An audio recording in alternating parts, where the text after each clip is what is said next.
The cemetery ran uphill in rows. White stones, all the same height, all the same distance apart, section 14. It was the 11th of March, 2026, and it was cold in the way that March is cold when the sun is out and lying to you. 2 rows of folding chairs on artificial turf, 7 chairs in the front row, 6 in the back. A flag-draped casket on the lowering device. Off to the left, at 40 paces, an honor detail standing at parade rest. I came up the path on foot because the family cars had gone ahead and nobody had counted me. My brother-in-law saw me at about 30 feet. Major Neil Ashgrove, 46 years old. Service dress, ribbons squared, his father's funeral, his crowd, his day. He said it to the man on his left. He did not lower his voice because it did not occur to him that he needed to. "Who let her in?" 11 people heard him. I counted them later, sitting in a car in the overflow lot for 20 minutes because counting is a thing I do when I would rather not be doing anything else. 11. His mother in the front row who did not react. 2 of his uncles, a cousin, 4 people from his father's old unit association in blazers with the pins. The funeral director, a young soldier at the end of the detail whose head did not move but whose eyes did. And my sister. Deborah looked at the grass. That is the part I have gone over, not the sentence. The sentence I had been getting some version of for 18 years and had a place to put. My sister, 41 years old, married to him for 11 of those, looked down at the artificial turf between her shoes and let it stand. I stopped walking. I did not answer him. There is no good answer at a graveside, and there is no answer at all that does not become the thing everybody remembers about the funeral. The colonel standing beside him turned around. I did not know his name yet. I knew what he was, which was the officer in charge of honors, because he was the only man there in service dress who was not sitting down and who was watching the detail instead of the casket. He took 1 step back from the graveside. He looked at Neil for about a quarter of a second, which is exactly long enough to be a decision and not long enough to be a confrontation. Then he came past him and stopped in front of me. "Ma'am," he said. "This way. You're on the detail." He said it at conversational volume. He did not raise it, and he did not drop it. Then he took a pair of white cotton gloves out of his coat pocket and held them out. Nobody said anything for a moment. The wind moved the flag on the casket about an inch and put it back. "She's on the what?" That was one of the uncles. He said it to nobody in particular. I took the gloves. I put them on standing up, right hand, then left, the way you do it, working each finger down and then squaring the cuff at the wrist. It takes about 11 seconds, and it is impossible to hurry. 11 people watched me do it. Not one of them understood what they were looking at. I want to go back 22 years now, because none of this makes sense forward. It only makes sense the other way round. October 2004, a different cemetery, a county one, 3 hours north. My father's funeral. Stefan Ostrowski, 61 years old. 2 years in the Army in the 1960s. Drafted, never deployed, honorably discharged, and never once mentioned it in my hearing. He rated honors. Everybody who serves does. Most families do not know to ask. My mother did not know to ask. The funeral home asked for her, which is what a decent funeral home does, and on a Tuesday morning in October, there were 4 people at that graveside, and one of them was a retired sergeant major in a blazer who had driven 50 minutes to be there. I was 22. I had a job at a rental car counter. I had not enlisted yet and had not thought about it seriously in my life. There were 3 chairs. My mother sat in one. My sister, who was 17, sat in another. There was a 3rd one, and I did not take it, because if I sat down, there would be a chair left over, and a chair left over at a funeral for 4 people looks like something. So I stood behind my mother, and I watched a man I had never met take a flag off my father's casket without making a sound. There is a geometry to it. The flag comes off the casket and is held waist-high and pulled taut. Taut is the whole thing. If it is not taut, everything after it is wrong, and everybody watching can tell, even the people who could not tell you why.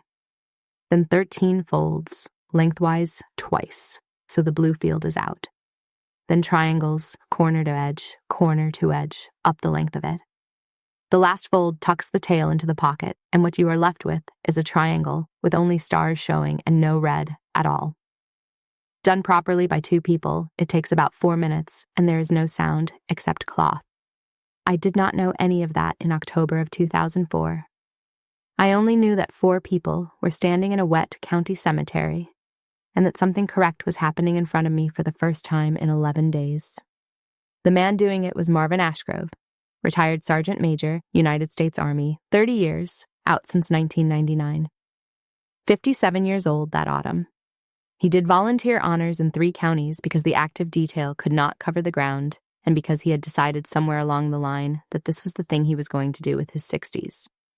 He knelt in front of my mother, on one knee, in wet grass, in a blazer, and he held the folded flag out in both hands. Ma'am, on behalf of the President of the United States Army, and a grateful nation, please accept this flag as a token of appreciation for your loved one's honorable and faithful service. My mother took it and said thank you, and that was the whole ceremony. Afterward, at the cars, he stopped beside me. I was 22, and nobody had spoken directly to me in about 6 days. Everything had been arranged around me and over my head, and I had been useful and invisible for a week and a half in the way the second daughter usually is. He said 4 sentences. He said that the folding had been off by a 1/4 inch on the 9th fold, and that he had noticed and I probably had not. He said that he had been doing it for 5 years and had not got a single one perfect yet. He said that my father's discharge paperwork had been in order, which meant somebody at a desk in 1968 had done their job properly, and that the whole thing only works because of people at desks nobody ever thanks. Then he said, "You were the only one standing. Somebody has to be." He got in a 15-year-old sedan and drove off, and I did not know his first name. I wrote to him 11 weeks later. I got the name off the funeral home paperwork. I wrote a page and a half, badly, on a legal pad, and I told him I had enlisted, which I had 4 days earlier, and that I did not have a good reason, and that he was most of the reason, and I was aware of how that sounded. He wrote back inside a week. He did not make it a big thing. That is the part I have never been able to explain to anybody. A 22-year-old writes to a stranger and tells him he changed her life, and the correct thing to do with that, if you are a decent person, is to make it small enough for her to carry. He wrote about a knee replacement. He wrote about his tomatoes. At the bottom, he wrote 1 line about basic training, and it was practical advice about socks. That was the first of somewhere between 90 and 110 letters, over 22 years, 4 or 5 a year. I have all of them. I should say something about what he actually was, because retired Sergeant Major who did volunteer honors is accurate and tells you nothing. 30 years. He went in 1969 at 18 years old and came out in 1999 at 48. And in between, he was an infantryman, and then an instructor, and then a first sergeant, and then a sergeant major. And he was in 2 places in the 1990s that he mentioned exactly once each, in a subordinate clause, in a letter about something else. He never told a war story, not one, in 22 years, in 100 letters. I have looked. What he told instead were process stories. That is the only phrase I have for it. He would write about how a thing was supposed to be done and where it usually went wrong. A page and a half about the correct way to run a change of command so that the outgoing commander does not have to stand there for 6 minutes with nothing to do. 2 pages about the sequence for notifying a family when the next of kin on file is a person the deceased had not spoken to in 9 years, which is more common than anybody wants to know. He was interested in the machinery of the thing. Specifically, he was interested in the places where the machinery touches a person, on the worst day of their life, and whether it touches them well or badly. I did not understand for about 8 years that he was teaching me. He never framed it as teaching. There was no advice in it and no encouragement, and when I made a mistake and wrote to him about it, he did not tell me it was all right. He wrote back about what the procedure was designed to prevent and where I had come off it in about 400 words, without one adjective in the whole letter. I have kept everyone because at some point around 2014, I realized that what I actually had was a 30-year career transmitted sideways, 4 pages at a time by a man who had no other way of handing it to anybody. His son was a major. His son could have had all of it, any time for the asking. I have thought about that more than is good for me. I do not think Marvin Ashgrove withheld anything from Neil. I think Neil never asked, because sons do not. Because their fathers are furniture until they are 45, and by then it is usually too late. And I think Marvin found a person who was asking and answered her for 22 years, because that is what he had to give, and somebody was holding out a hand for it. There is no villain in that. There is just a very ordinary tragedy about timing, and it happens in about half the families I have ever knocked on a door for. Here is what my family believed I did for a living. Admin, army admin, something with personnel, in an office on a base involving forms. I built that. Nobody imposed it on me. It started honestly enough. At 23, you do not announce anything at Thanksgiving, and at 26, when I was commissioned, I said the word commissioned once at a table, and my aunt asked whether that meant more money, and the subject changed inside 40 seconds, so I stopped bringing it. And the version they had settled into place. And every year, it said a little harder, and every year the conversation required to correct it got larger. By 35, it would have taken an hour. By 42, it would have taken an hour and an apology. I never had the hour. Now, the arithmetic. In 2015, my sister Deborah married Neil Ashgrove. I found out who his father was 6 weeks before the wedding from a save-the-date card with both sets of parents' names on it. And I sat at my kitchen table and looked at the name Marvin Ashgrove printed on cardstock for a long time. I did not tell her. I want to be honest about why, because I have had 11 years to work it out, and the honest answer is not flattering. Part of it was his. He was a private man who had done a private thing for a stranger and had never once mentioned it to anybody, including his wife. And I did not have the right to announce it into the middle of somebody else's wedding. But part of it was mine, and the mine part was this. If I said it, I would have to say the rest of it. The letters, the reason I enlisted, what I actually did, all of it, at a rehearsal dinner, in one go, to a room that had thought of me as the one who works in an office for 11 years. So I said nothing, and at the reception, Marvin Ashgrove crossed a hall and stopped in front of me with a drink in his hand. He looked at me. I looked at him. "Well," he said. "Well," I said. That was the entire negotiation, 2 words each. We agreed in about 2 seconds not to do it there, and then we did not do it anywhere, ever, and 11 years went past. He sent a card when I made major. He sent one when I made lieutenant colonel. He addressed both to my post office box and not to my mother's house. And I have never once had to explain to anybody why my mail is separate. What the letters were actually about, since the answer is not what people assume, almost nothing. Weather, a knee, then the other knee. A grandchild's braces, which turned out to be Neil's daughter, and he knew I knew, and he wrote about her anyway, carefully, without a name. And once, in 2011, 4 pages. I had come off a deployment and been put on casualty assistance duty, which means you are the officer who knocks on a door at 0600 in dress uniform. And I did 11 of those in 14 months, and after the 9th one, I wrote to a retired sergeant major in another state at 2 a.m, because there was nobody else on earth I could write to. He wrote back 4 pages. I have never shown that letter to anybody, and I am not going to describe what is in it. So, Neil. He did not like me, and his reasons were not stupid. I was the sister-in-law who never explained herself, who answered, "How's work?" with "fine" for 11 years. Who left family events early, twice by an hour and once by 2 days, who missed Christmas in 2019 entirely and gave no reason, because the reason was a 19-year-old in Alabama whose mother I had to see on the 26th, and there's no way to say that at a table with a ham on it. He thought I was cold. He thought I looked down on his family. He thought I turned up when it suited me. He was not wrong about a single one of the facts. He was wrong about exactly one thing. And he had 18 years and about 400 opportunities to ask. I should also say what he is, since I have spent this long saying what he thought. Major Neil Ashgrove is a good officer. I did not know that on the 11th of March, and I have since gone and found out, and it is inconvenient to the story, and it is true. 18 years in, 2 deployments. Company command that went well enough that people who were there still mention it.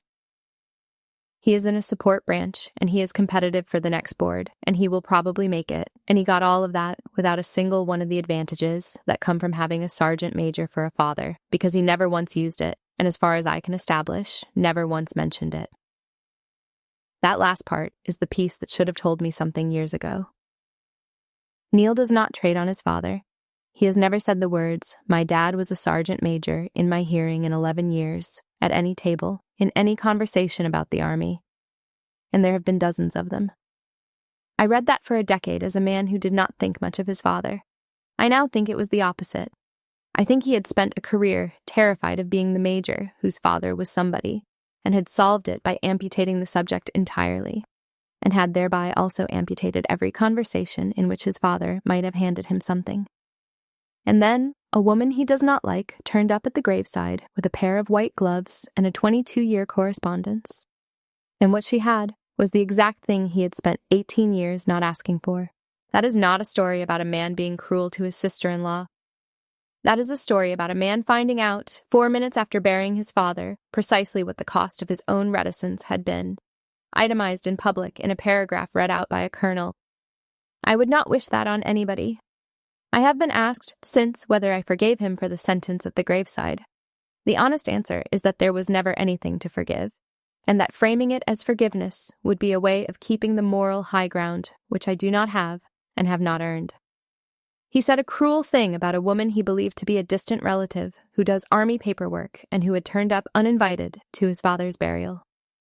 I built that woman. I maintained her for 18 years. I checked on her at every holiday to make sure she was still standing. You do not get to construct a person, hand her to your family, and then take offense when they treat her the way she is built. Back to the 11th of March. I had the gloves on. The colonel walked me around the back of the seating to the detail, which is the route you take so that you are not crossing in front of the family, and on the way he told me his name, Colonel Desmond Achterberg. 49, officer in charge of honors for that cemetery, which meant he had 3 that afternoon, and this was the first. Ma'am, do you want to hear it read, or do you already know? I know what's in it. Read it anyway. There is a provision most people have never heard of. When a veteran is buried with military funeral honors, the family may request a specific individual to participate. There is a form. It is not exotic, and it is not a favor. It sits in a file with the discharge paperwork and the burial application, and it is honored if the individual is willing and available. Marvin Ashgrove filled his out in 2019, 7 years before he needed it. Achterberg walked back to the graveside with a folder, and he opened it. And the family stopped moving, because a man in service dress opening a folder at a graveside means something is about to be said out loud. Before we proceed, he said, the decedent left written instructions regarding these honors. I'm going to read the relevant paragraph. He read it. The flag will be folded by the detail and presented by Lieutenant Colonel Frances Ostrowski, United States Army, if she is willing. She will know why. Nobody else needs to. He closed the folder. I have thought about that last sentence a great deal since. Nobody else needs to. He wrote that in 2019, 7 years out, knowing exactly what it would do in the 4 seconds after it was read. And he wrote it anyway, and he did not explain it, because explaining it would have been the same as telling them. He left me the choice. That was the gift. He set it up so that the room would ask and I could answer or not answer, and either way, it would be mine. Neil Ashgrove learned 2 things in 1 sentence. The first was that his father had asked for me. The second was my rank. I watched him get both of them. They arrived out of order. The rank landed first because it was in the middle of the sentence, and it was a fact, and facts land fast. Lieutenant Colonel, he is a major. He has been a major for 4 years and is competitive for the next board and knows exactly what a lieutenant colonel is. Then, about a second later, the rest of it arrived, and the rest of it was that his father had known. My sister said my rank back to herself. She did not say it out loud. She was sitting in the second row with her hands in her lap, and I was standing 40 feet away, and I watched her mouth shape it, silently, the way you do when you are checking whether a word is really the word you just heard. 41 years old. She has known me her entire life. She was 17 and sitting in the second chair at our father's funeral while I stood behind our mother, and she had never once in 18 years heard my rank said out loud in a room with our family in it. That is on me. I want to say that plainly here, in the middle, rather than saving it for the end where it would sound like a lesson. Nobody hid it from her. I did not correct anybody for 18 years, and not correcting is a thing you do on purpose. Over and over, one small silence at a time, until it has the shape of a decision. The pressure did not come from Neil. It came from his mother, and she was entitled to it. And that made it worse than anything he could have said. Marguerite Ashgrove is 76. She was married to that man for 51 years. She was sitting in the first chair in the front row with her hands folded, and she turned around in it, which is not an easy movement at 76, and she looked for me. "You," she said. "Come here, please." I went. I didn't take the gloves off. There was no version of the next few minutes in which I could have taken the gloves off. "He asked for you," she said. "Yes, ma'am." "He didn't ask for Neil." That is the sentence. That is the whole of it. Everything difficult about that afternoon is inside those 5 words, said by a widow at a graveside in front of her son, without any cruelty in it at all. "No, ma'am, he didn't." "Why?" And there it was. Here is what I could have said in about 40 seconds, standing on artificial turf with a detail waiting at 40 paces, and a lowering device holding a casket 11 inches above the ground. I could have said that her husband buried my father in 2004 when there were 4 people at the graveside. I could have said that he spoke to me at the cars for about 90 seconds, and that 11 weeks later I enlisted. I could have said that we wrote to each other 4 or 5 times a year for 22 years, and that he never told her, because he did not tell anybody anything, and that the not telling was not about her. 40 seconds. I had it ready. I have had it ready since January. And every one of those sentences was going to land on a woman who had just found out, at her husband's grave, that there had been a correspondence in his life she was not part of. There was no version of the next 10 minutes where I came out of it well, and I had known that since the day the instructions were read to me on the telephone. Neil moved. He had been publicly wrong for about 90 seconds, which is a long time in front of 11 people. And there's a very short distance between publicly wrong and publicly wronged, and he covered it fast. "So you knew him," he said, "for 20 years, and nobody said anything." "Yes." "You came to my wedding." "Yes." "You sat at a table with him at my wedding." "We didn't sit at the same table." That was true, and it was the worst thing I could have said, because it was precise, and precision at a graveside sounds like evasion even when it is the opposite. His mother put her hand up, not high, about 4 inches off her knee. "Neil." He stopped. She was still looking at me. Her eyes were completely dry, which I had not expected. And I have thought since that she had been doing her crying in a house for 6 weeks and had come to this thing with none of it left. "Not now," she said. "Do it properly first, then tell me." And she turned back around in her chair and faced the casket. That is the most impressive thing I have ever watched a civilian do. I have been in rooms where general officers handled less than that worse. Because think about what she did in the space of about 6 seconds. She had learned at her husband's graveside in front of 11 people that there was a 22-year correspondence in his life she had never heard of.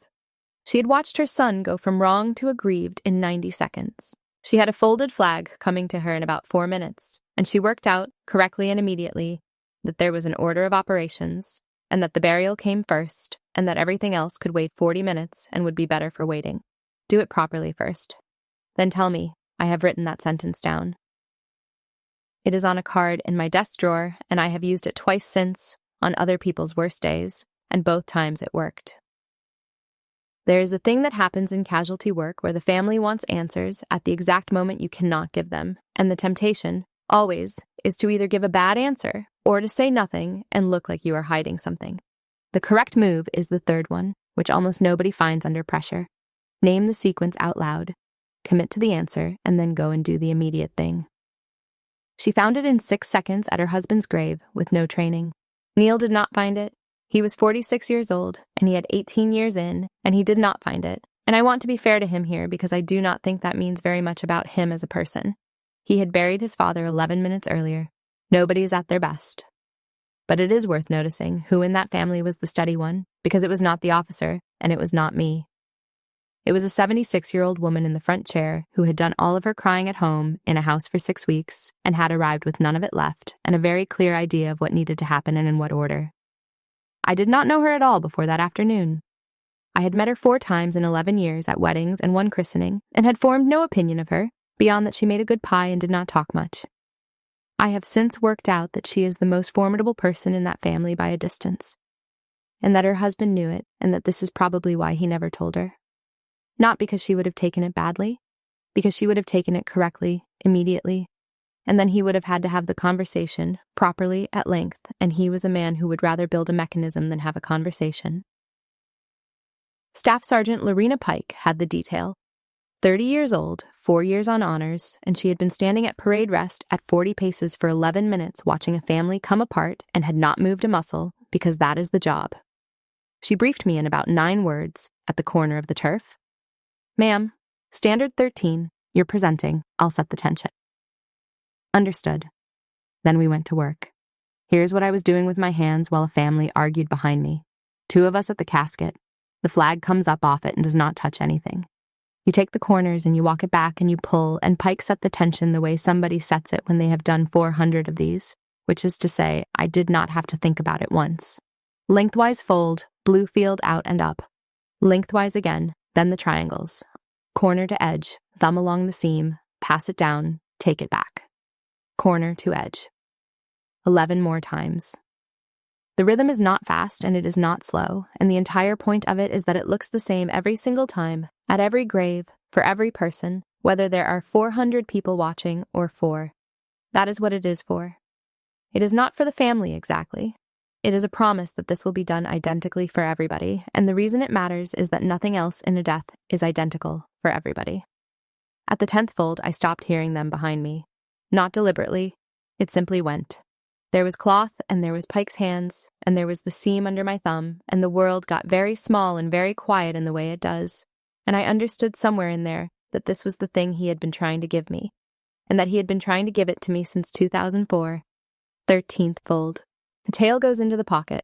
Pike squared it and passed it across, and I took it in both hands. Then I went and knelt in front of a 76-year-old woman on artificial turf, on one knee. Flag held out in both hands, level, at the height of her hands, and not mine. "Ma'am, on behalf of the President of the United States Army, and a grateful nation, please accept this flag as a token of appreciation for your loved one's honorable and faithful service." She took it. The last time I had heard those words, I had been standing behind my mother's chair, 22 years old, at a county cemetery with 4 people at the graveside, because there were 3 chairs, and I was not going to be the reason one of them was empty. The man who said them that day was in the box 11 inches above the ground on my right. I did not cry. I want to be accurate about that, because it would be a better story if I had.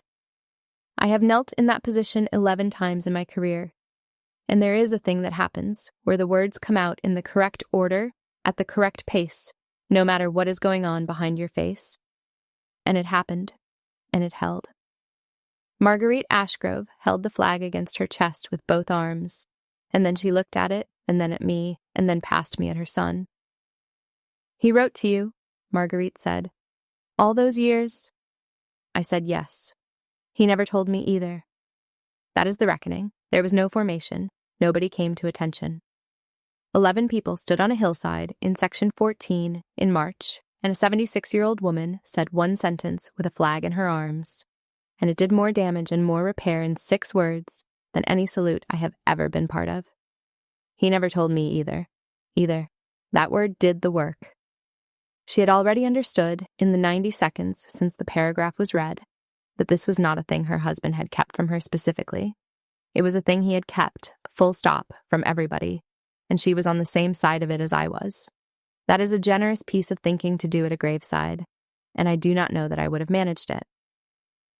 I had the last letter in my coat pocket. I want to be clear about the sequence, because it matters. I did not bring it to produce it. I had been carrying it since the 16th of January, when it arrived 4 days after he died, and I had been carrying it in a coat pocket, the way you carry a thing you have not decided about. He wrote it in December. He posted it in January. He was in a hospital by then and did not say so. It is 1 page. Most of it is about the weather, which was his way of starting, and about a neighbor's fence, and then in the last paragraph, he stops doing that. I am not going to reproduce the paragraph. But the substance of it was this. He wrote that he had thought about telling Marguerite more than once over the years, and that every time he got close to it, he ran into the same problem. which was that there was no version of the sentence that did not make it sound like more than it was, or less than it was, and both of those would have been a lie. He wrote that a man who has done a thing for a stranger and then written to her about tomatoes for 22 years cannot explain it at a dinner table. He wrote that the only place it made sense was on paper, between the two people it was actually happening to. And he wrote that he had put my name on a form in 2019 so that it would be explained by the thing itself at the correct moment without him having to be there for it. That is what he did. He arranged for it to be told at his own graveside, out loud, by an officer with a folder when he was past the part where he would have to sit through anybody's reaction to it. I have gone back and forth about whether that was cowardice. I have landed on the view that it was engineering. He identified the constraint, which was that he could not say it, and he built around it, and the thing he built worked. It just worked 8 weeks too late for me to tell him so. Colonel Achterberg gave the family about 30 seconds. Then he did his job, because the cemetery had 2 more that afternoon, and a lowering device is not a thing you leave a family standing over. He said the words that end it. The detail came to attention, and the bugler played, and Pike marched the detail off at 40 paces, and the funeral director began the business of moving 11 people down a gravel path toward their cars. Neil did not move. He stood at the end of the front row while everybody else filed past him, and he looked at the casket and then at the ground and then at me, and I stood where I was and let him do it. When the path had cleared, he came over. He did not apologize. I want that on the record because it is the reason I still think there is something in him. An apology at that moment would have been about him. It would have required me to receive it in a cemetery 4 minutes after burying his father, and to say some version of, "It's all right," which would have been a lie, and he would have driven home lighter, and I would have driven home carrying his afternoon as well as my own. He did not do that. He said, "What have you been doing for 18 years?" And that was the first real question he had ever asked me. It went through the family over about 9 weeks, slowly, and none of it was satisfying. That is worth saying because the version people expect is that a truth like that lands and then everything reorganizes inside a week. It does not. 18 years of a wrong description does not come off in 9 weeks. It comes off in pieces, over a couple of years, and some of it never comes off at all. Deborah called me on the Friday. The first call went badly. She was not angry about the rank, she was angry about the 11 years, which is to say she was angry about her wedding, and she was right to be. You stood in a room with him and you both decided not to tell me. Yes, at my wedding. Yes. Frankie, do you understand that you and my father-in-law had a private agreement about my wedding? I had not thought about it in those words, and when she said it in those words, it was correct. She hung up. Not dramatically, she said she had to go, and she went, which from Deborah is worse. The second call was 11 days later, and she made it, which mattered. She asked me what I actually do, all the way through. She asked for the sentence I have never said at a table, and I gave it to her, and it took about 4 minutes, and then she asked follow-up questions for 50 more. Somewhere in the second hour, she said, "You did casualty notification. 11 of them, 2011 and 12. You knocked on doors." "Yes." There was a long pause on the line, and then she said, "Was Christmas 2019 one of them?" And I said yes, and she cried, and I did not. And afterward, I sat in my kitchen for a long time and thought about the fact that my sister had been carrying an unexplained absence for 7 years and had needed one sentence to put it down. Marguerite asked for the letters in April.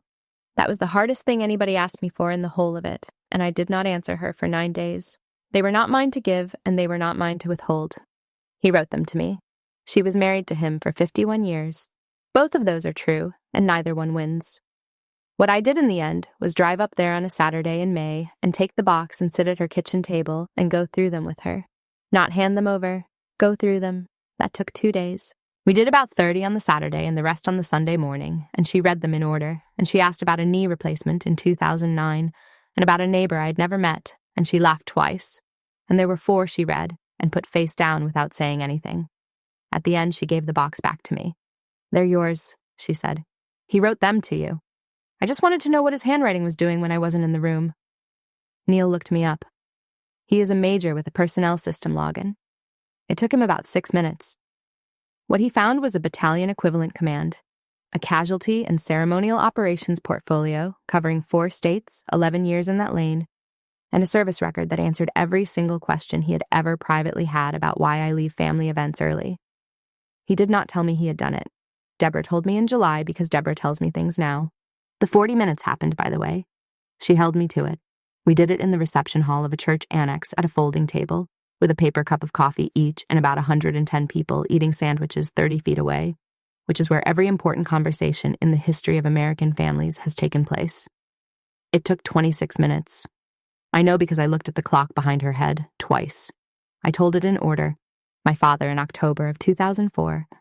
4 people at the graveside, 3 chairs, a man in a blazer who drove 50 minutes, 90 seconds at the cars, 11 weeks, a legal pad, a letter about tomatoes and socks.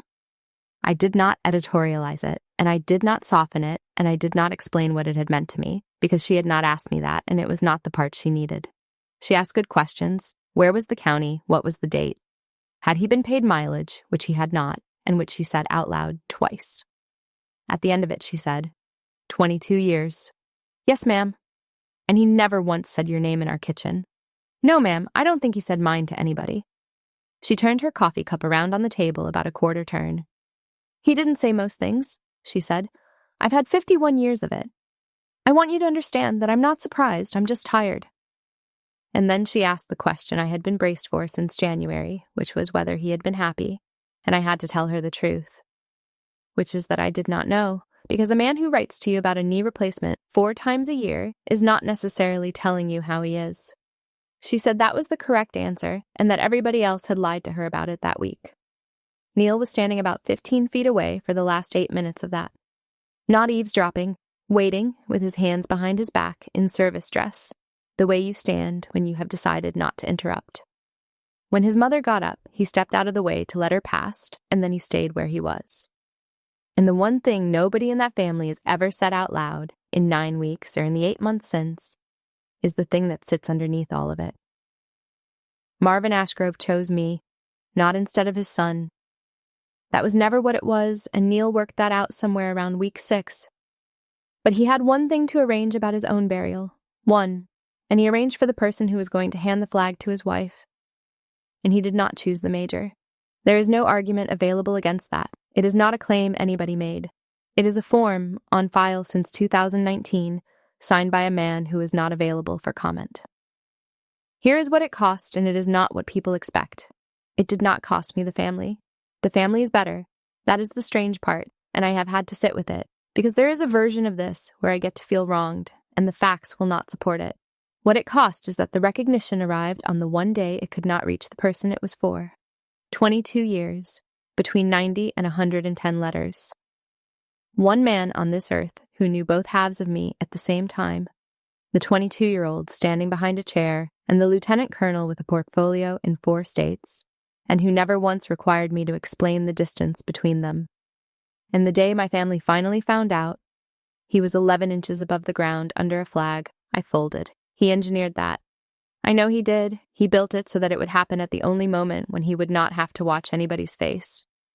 But the cost of building it that way is that he also did not get to see it work, and I have wanted, every day since the 11th of March, to write and tell him that it worked. That is the thing about a correspondence. You do not notice that it is the shape of your life until the other end of it stops. I got the 409 days back in May, which is a strange sentence, so let me explain it. He wrote a line in the last letter about how many days it had been since the funeral in 2004. 409, he wrote, times something, and then he did not finish the calculation and just wrote a long time. I did the arithmetic in my kitchen in May. 7,812 days between my father's funeral and his. 7,812 days of a man in another state, writing to me about tomatoes, and I had thought of it, for most of those days, as a small thing. My mother is 71 now. I drove up and told her all of it in April, over 2 afternoons, which is the only conversation in this entire story that went completely well. She listened to about 40 minutes of it without saying anything. When I got to the part about writing the first letter, she put her hand flat on the table. And then she said the thing that took the floor out from under me. I always knew you did something, she said. I just thought if you wanted me to know, you'd say. 18 years, she had been waiting for me to say, not incurious, not uninterested. Waiting politely the way she has waited for everything her entire life, for her second daughter to volunteer a piece of information. And I had read that patience as indifference for 18 years and built a whole architecture of silence on top of the misreading. That is the actual bill, not the funeral, not Neil, not the 11 people on the hillside. It is that my mother spent 18 years being told nothing by somebody who had decided in advance she did not want to know. I asked her why she never asked. She said, "Because your father asked you things and you'd go quiet. And I decided when you were about 15 that I wasn't going to be another person doing that to you. So she gave me room for 18 years, on purpose, as a kindness, and I filled it with nothing and called it privacy. I have been an officer for 18 years, and I have briefed generals, and I have knocked on 11 doors at 6 a.m, and I did not have a single thing to say to that." We sat in her kitchen for a while after that with the light going. Then she asked me to tell her about the 11 doors, and I said I did not think she wanted that. And she said she was 71 and had buried a husband and could decide for herself what she wanted, which is unanswerable. So I told her about 2 of them, not the worst 2, the 2 that are tellable. I told her about a mother in Alabama in December of 2019 who opened the door already knowing, because they always know, because a sedan parks and 2 people in dress uniform get out and there is not one other thing in the world that means. And I told her what you do with your hands and where you stand, and that the single most important thing in the entire protocol is that you do not sit down until she does. My mother listened to all of it. At the end she said, "That's why you weren't at Christmas." Yes, you could have said that. I know. No, she said. I mean at the time. You could have called and said, "I can't come, it's work, I'll explain one day." That's a whole sentence, Frances. That's 9 words. And she was right, and it is 9 words, and I did not say them. And my sister spent 7 years assuming I had simply not come. That is the shape of the entire 18 years, in one Christmas. Not a lie, not a cover story. Just a 9-word sentence I did not say. 400 times in a row until the not saying had built something the size of a house. In June, Major Neil Ashgrove requested to serve on funeral honors details as an additional duty. Majors do not do that. It is not a job that helps a major. It takes weekends, it requires certification, and it puts a field grade officer in a 5-person detail taking direction from a staff sergeant who has done 400 of them and does not care what is on his collar. There is no career reason to do it. There is no box it fills. He had to write a memorandum explaining why he wanted it, up his own chain, to a lieutenant colonel who does not know his family and would not have understood any of it. I do not know what the memorandum said. I have not asked, and I am not going to. I was not the one who approved it. I recused myself in writing, formally, the same week, because the ceremonial portfolio for 4 states runs through my office, and there is no world in which I sign that request. I sent it sideways to appear with a 2-line note saying I had a family relationship and no position on the outcome. He approved it in about a day, on the merits, which are that a major volunteering for weekend honors details is a person you say yes to. Neil did his first one in September. I know because Deborah told me and because Pike told me separately without knowing the connection in a corridor. She said the new major on the county detail was slow on the 9th fold and getting better. I did not say anything to that. I went into my office and shut the door and sat there for a while. Deborah and I have new terms, and we wrote them out, which sounds absurd for 2 women in their 40s and was the right thing to do. Mine were short. I tell her what I do. Not a briefing, not a career summary, just the actual answer when she asks a question. If I cannot say something, I say that I cannot say it, which is a real answer and not a wall. Hers were shorter. She asks. That is the whole agreement. She had not been asking, and I had not been telling, and both of us had a reason, and both of the reasons were rubbish. And we have been operating on the new arrangement since May, and it has been awkward about a third of the time and better than the previous 18 years, about all of it. I went back to Section 14 in June, on my own, on a Tuesday. The grass had come in. That happens faster than people expect. In March, it was a rectangle of raw soil under artificial turf, and by the middle of June, it was indistinguishable from the ground on either side of it. The stone was up. They are all the same. That is the thing about a national cemetery that catches people the first time. There's no room for a big one. Every marker is the same size and the same shape and the same white. And what varies is 9 lines of text. His has his name, his rank, his branch, 3 lines of dates, and 1 line of decorations. It does not have 1 word about the 22 years. There is no line on that stone for a 57-year-old man who drove 50 minutes in October of 2004 to fold a flag for 4 people in a county cemetery and then wrote to a 22-year-old about tomatoes until she was 44. There's no box for it on the form. I have seen the form. I approve them. I stood there for about 20 minutes and I did not say anything out loud because I am not a person who talks to a stone. And then I drove 4 hours home. On the way, I did something I have not done in 18 years, which is that I stopped at a rest area and I wrote a letter. There's nowhere to send it. I am aware of that. I wrote it anyway. And I put it in the box with the other 109, and that is where it is going to stay. There is one more thing, and then I am finished with the events. In October, I got a letter. Not from him. That would be a different kind of story, and it is not this one. It was from Staff Sergeant Lorena Pike, who had run the detail in March, and who had worked out somewhere between then and October that the lieutenant colonel who signs her training memoranda was the woman in the red coat she had handed a folded flag to on a hillside in Section 14. She did not put it in an email. She wrote it out and she put it in an envelope and she sent it through the mail to my office, which took her about 4 days longer than it needed to. It was 6 lines. She wrote that she had been on honors for 4 years and had done something over 400 details, and that she had never once had a family member fold. She wrote that she had been briefed that morning that a family-requested individual would present, and that she had assumed, right up until I put the gloves on, that it was going to be awkward, and that she was going to have to carry it. Then she wrote the line I have kept. She wrote, "Ma'am, you took the tension off my hands at the second fold, and I have thought about it every detail since." That is the whole compliment. If you are not in this line of work, it will read as nothing.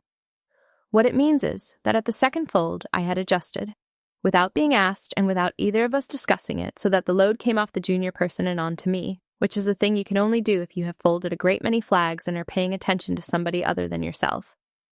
I learned that from a man who wrote me 4 pages about it in 2011, and a 30-year-old staff sergeant in another state noticed it on a hillside in March and thought about it for 7 months and then sat down and wrote it out longhand and posted it because somebody once did the same for her or because nobody ever had. I have that letter in the box too. It is the first one in there that is not in his handwriting, and I put it at the front, and I am aware of exactly what I'm doing.